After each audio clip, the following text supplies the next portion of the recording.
هر کی کنار ثروت من گفت به عاقبت قارون گرفتار میشه. هر کی در کنار حکومت و قدرت من گفت انا ربکم الاعلی گفت به سرنوشت بد فرعون گرفتار میشه.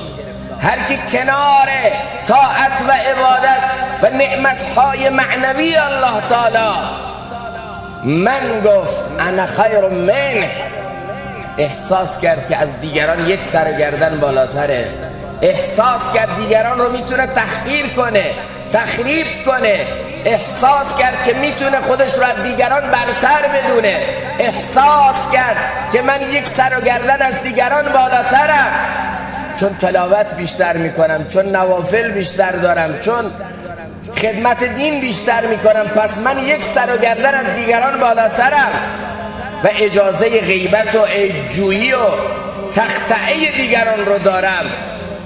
تو توفیقات و نعمتهای معنوی من گفت انا خیر منه گفت، بدونید الله این رو از درگاه خودش پرت میکنه، الله رو محروم میکنه.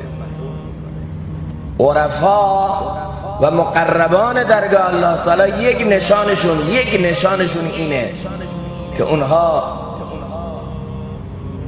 بزرگ خودشون رو در میدان طاعت، عبادت، خدمت دین بزرگ خودشون رو کوچک میبینن. عبادت میکنن با ترس، بندگی میکنن با ترس، خدمت دین میکنن با ترس. الذین یؤتون ما آتوا و قلوبهم وجله، با قلبی ترسان. آیا الله قبول کرد یا نکرد؟ آیا الله پذیرفت یا نپذیرفت؟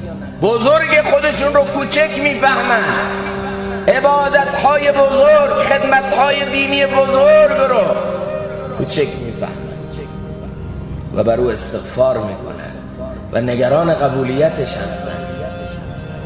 و از اون طرف دیگر کم دیگران رو بزرگ میبینن، بزرگ خودشون رو کوچک میبینن، طاعت، عبادت، خدمت دین، اما از اون طرف کم دیگران رو بزرگ میبینن. فلانی ولی اللهه، چرا؟ من دیدم فلان روز با اخلاص به دیگری خدمت میکرد. فلانی ولی دوست اللهه، من اونو دیدم در مقابل علما چقدر تواضع داره، در مقابل اهل دین چقدر فروتنه.